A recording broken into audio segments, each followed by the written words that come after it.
Bonsoir à tous. Cette émission sera consacrée à la poésie, à ce langage qui essaie de dire ce que le langage n'arrive pas à dire.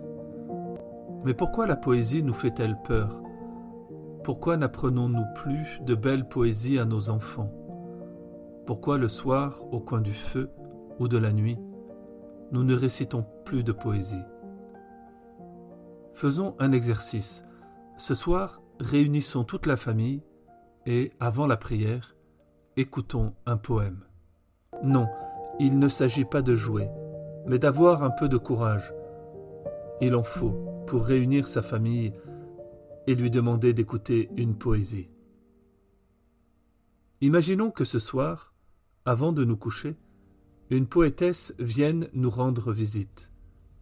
La visiteuse de ce soir se nomme Gertrude von Lefort. Von Lefort est un des plus importants écrivains catholiques du XXe siècle. Elle est née en 1876 et meurt en 1971.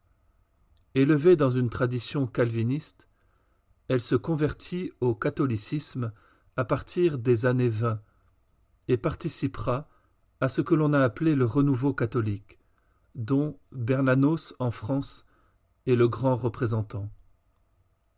À l'âge de presque 50 ans, elle reçoit, en l'église Sainte-Marie de l'Âme, le baptême qui acte sa conversion à la religion catholique.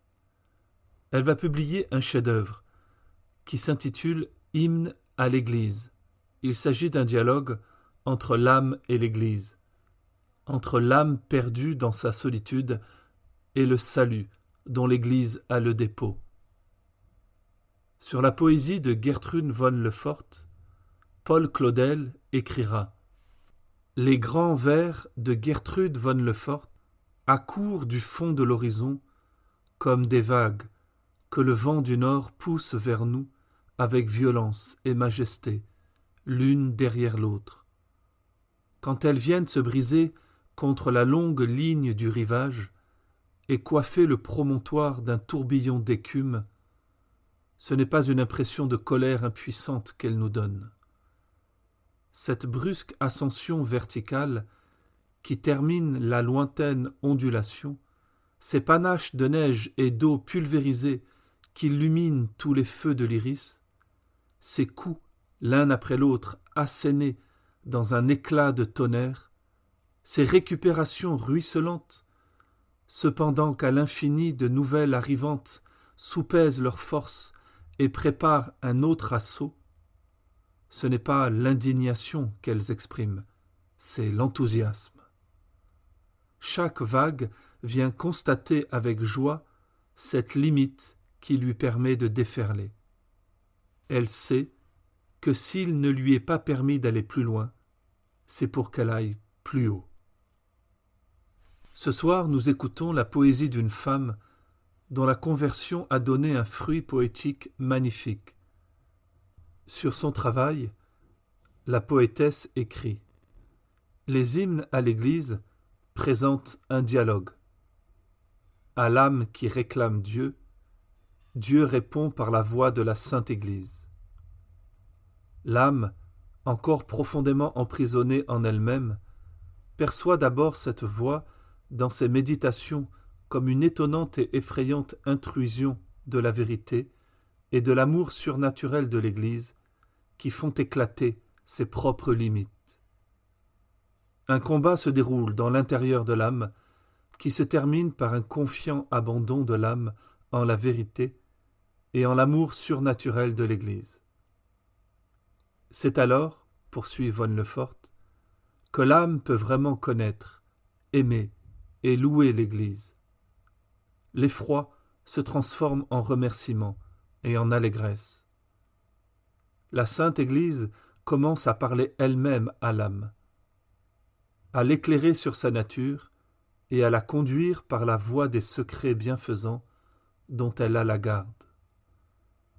Ainsi l'âme, avec sa propre voix, se retire toujours davantage, jusqu'à ce que, tout à fait unie à la Sainte Église, elle n'écoute plus que sa voix. La voix de la Sainte Église, telle que l'âme la perçoit dans ses hymnes, est indiquée par la phrase d'introduction « Ta voix parle ». Là où ne figure pas cette mention, il s'agit toujours de la voix de l'âme. Écoutons maintenant quelques extraits de ces hymnes à l'Église, de Gertrude von Lefort. Prologue. Seigneur, il y a dans mon âme une image de vous, mais je ne peux venir à vous car toutes mes portes sont verrouillées. Je suis assiégé comme par une armée. Je suis enfermé seul dans mon moi éternel. Mes mains se sont brisées, mon front s'est blessé, toutes les images de mon esprit sont devenues des ombres. Car aucun rayon de vous ne tombe dans mes profondeurs. Elles ne sont jamais pénétrées que par la lumière lunaire de mon âme. Comment t'es-tu fait un chemin, voix de mon Dieu? N'es-tu qu'un appel des oiseaux sauvages de mes grandes marées? Je t'ai porté sur toutes les montagnes de l'espérance, mais elles aussi ne sont que mes propres sommets. Je suis descendu dans les eaux du désespoir, mais elles aussi ne sont pas plus profondes que mon cœur. L'amour n'est qu'un escalier dans mon âme. Toujours, toujours, je ne suis qu'en moi. Mais je n'ai de repos dans chacune de mes chambres. La plus tranquille est encore un cri, et la dernière n'est encore qu'une antichambre. La plus sainte n'est qu'une salle d'attente, la plus belle n'est qu'un pauvre jour terrestre.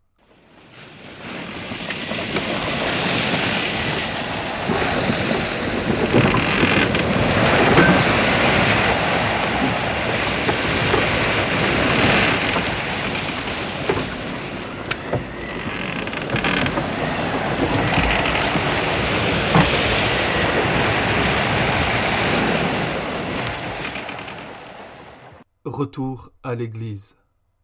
Je suis un rameau sur un tronc déraciné. Mais ton ombre s'étend sur mes sommets comme l'ombre de hautes forêts. Je suis une hirondelle en automne qui n'a pas retrouvé son chemin. Mais ta voix est un bruissement d'ailes.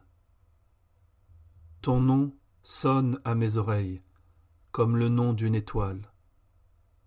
Nulle part, je ne vois d'image qui te ressemble.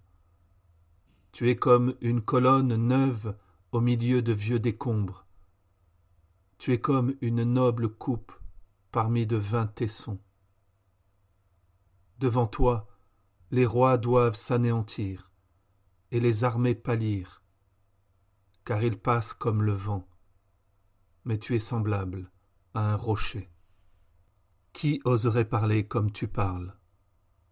Qui pourrait supporter sans périr la colère du Très-Haut?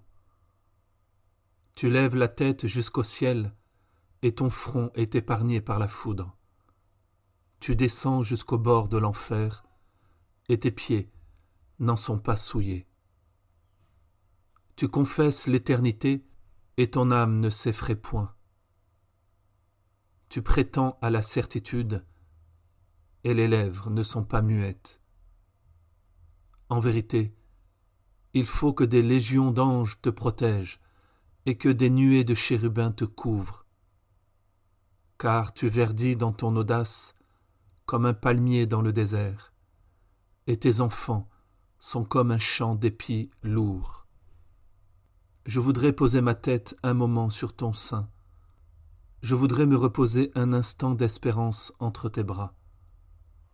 Mais tu n'es pas une auberge sur la route, et tes portes ne s'ouvrent pas sur le dehors. Aucun de ceux qui te quittent ne t'a jamais connu. Tu dis à ceux qui doutent, taisez-vous, et à ceux qui demandent, agenouillez-vous. Tu dis à ceux qui fuient, abandonnez-vous, et à ceux qui volent, laissez-vous tomber. Tu rends boiteux le pas des vagabonds, et tu aides les pèlerins à retrouver le chemin de la maison. C'est pourquoi mes jours fuient devant toi, comme le coup de vent devant le calme.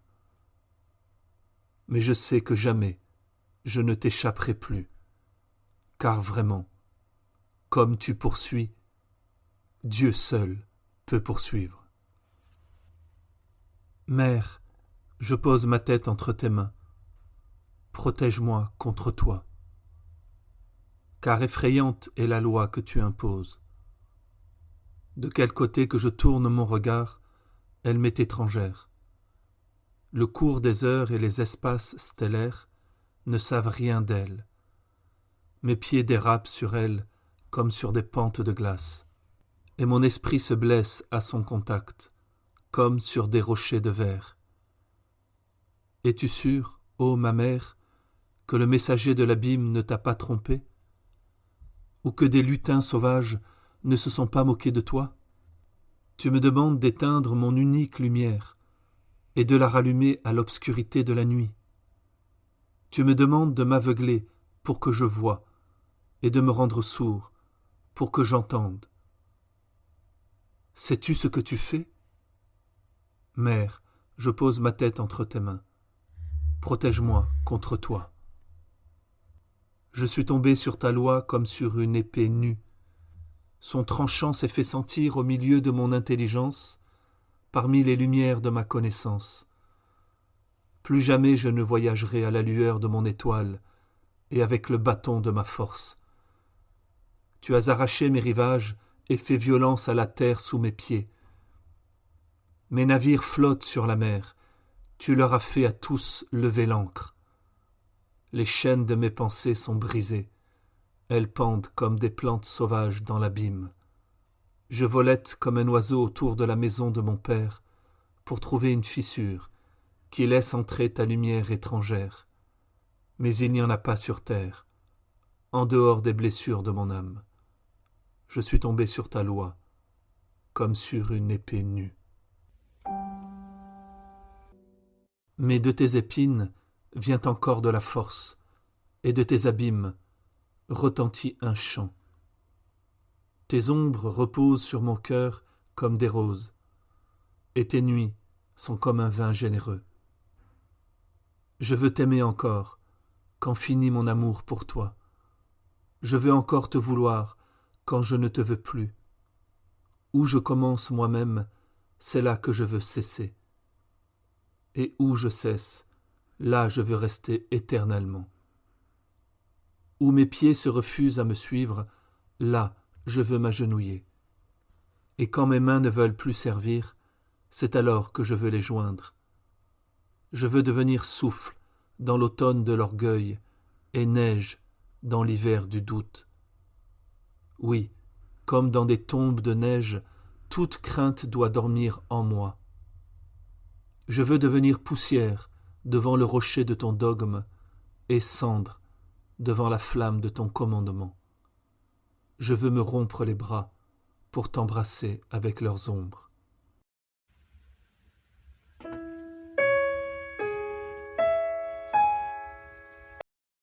Et vois, c'est ainsi que me parle ta loi. Ce que je brise, cela n'est pas brisé, et ce que j'abaisse dans la poussière, je l'élève vers le ciel.